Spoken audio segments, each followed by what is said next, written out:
नमस्कार दोस्तों, आपका अपने चैनल भक्ति सागर में स्वागत है। महाभारत ग्रंथ में मनुष्य को भोजन करते समय कुछ बहुत ही जरूरी नियम बताए गए हैं। अगर कोई मनुष्य ये नियमों का पालन करते हुए भोजन करता है तो उसे आरोग्य और सुख समृद्धि और वैभव की प्राप्ति होती है। शास्त्र में बताया गया है ये नियम वैज्ञानिक दृष्टि से भी परिपूर्ण है। इस प्रकार भोजन करने पर मनुष्य सभी देवी देवताओं का आशीर्वाद प्राप्त करता है। अतः आप भी भोजन करते समय इन नियमों का पालन अवश्य करें। तो आइए बिना देरी किए जान लेते हैं वो कौन से नियम हैं। पर उससे पहले अगर आपने मेरे चैनल को सब्सक्राइब नहीं किया है तो इसे सब्सक्राइब कर लीजिए, साथ ही बेल बटन दबा दीजिए ताकि ऐसे ही वीडियो आप तक पहुंच सके। इस वीडियो में एक लाइक ज़रूर कीजिएगा। सबसे पहली बात, भोजन करने से पहले 5 अंग, 2 हाथ और पैर और इसको अच्छी तरह से धोकर ही भोजन करना चाहिए। भोजन से पहले अन्य देवता एवं अन्नपूर्णा माता की स्तुति करते हुए उनका धन्यवाद देते हुए तथा सभी भूखे प्राणियों को भोजन प्राप्त हो, ईश्वर से ऐसी प्रार्थना करके ही भोजन की शुरुआत करनी चाहिए। भोजन बनाने वाली महिलाओं को स्नान करके ही शुद्ध मन से मंत्र जप करते हुए रसोई घर में भोजन बनाना चाहिए। सबसे पहले 3 रोटियां, एक गाय के लिए, एक कुत्ते के लिए और एक कौवे के लिए अलग निकालकर फिर अग्निदेव को भोग लगाकर ही घर वालों को खिलाना चाहिए। भोजन रसोई घर में ही बैठकर सभी के साथ प्रयास से ही करनी चाहिए कि परिवार के सभी सदस्य के साथ ही मिलकर भोजन किया जाए।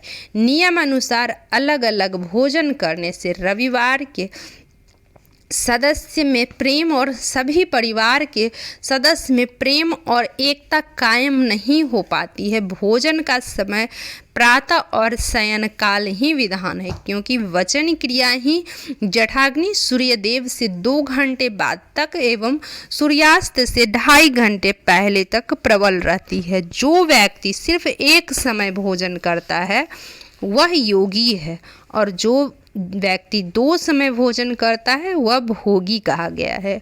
तीसरी बात, भोजन की दिशा भोजन पूर्व और उत्तर की दिशा की ओर मुख करके ही खाना चाहिए। दक्षिण दिशा की ओर किया गया भोजन प्रेत को प्राप्त होता है। पश्चिम दिशा की ओर किया गया भोजन खाने से रोग की वृद्धि होती है। चौथी बात, ऐसी अवस्था में भोजन ना करें। सैया पर बैठकर अर्थात बिस्तर पर बैठकर अपने हाथों पर रखकर या टूटे फूटे बर्तनों से में भोजन कभी करना नहीं चाहिए। मलमूत्र का वेग होने पर भी भोजन करना नहीं चाहिए। कलह अथवा क्लेश के माहौल में भी भोजन करना अनुचित माना गया है। अधिक शोर शराबे के स्थान पर भी भोजन करना अनुचित माना गया है।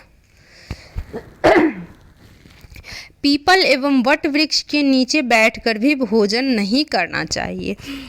परोसे हुए भोजन की कभी निंदा नहीं करनी चाहिए। खड़े खड़े भोजन करना भी अनुचित माना गया है। जूते पहनकर या सिर ढककर भी भोजन नहीं करना चाहिए। आइए अब जानते भोजन कैसा होना चाहिए। बहुत तीखा या बहुत ही मीठा भोजन नहीं करना चाहिए। किसी के द्वारा छोड़ा हुआ भोजन नहीं करना चाहिए। आधा खाया हुआ फल या मिठाई आधी फिर से नहीं खानी चाहिए।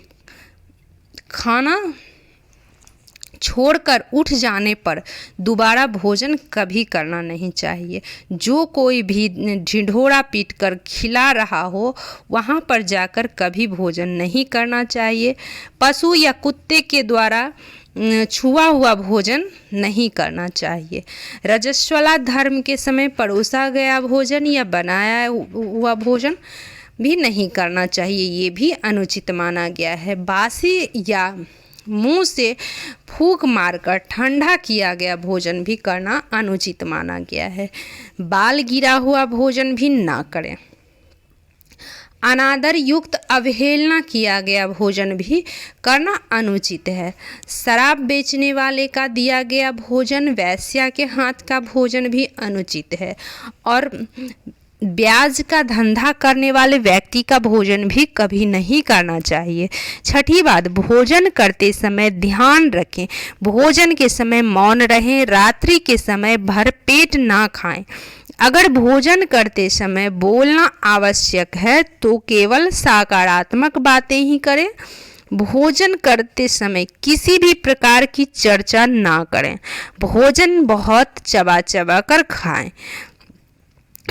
ऐसा भोजन करने वाले को आरोग्य, आयु, सुख, संतान और सौंदर्य प्राप्ति होती है। सातवीं बात, भोजन के पश्चात क्या नहीं करना चाहिए। भोजन के तुरंत बाद पानी या चाय नहीं पीनी चाहिए।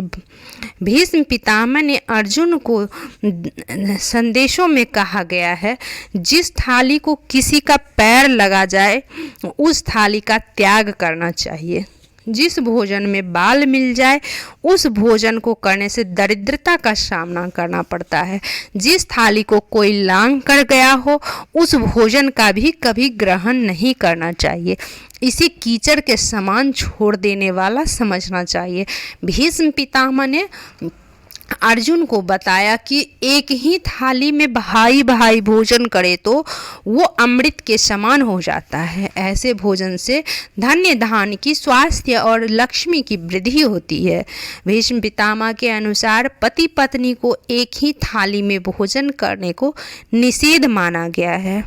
भीष्म पितामह के अनुसार एक ही थाली में पति पत्नी भोजन करते हैं तो ऐसी थाली मादक पदार्थों से भरी मानी जाने वाली होती है।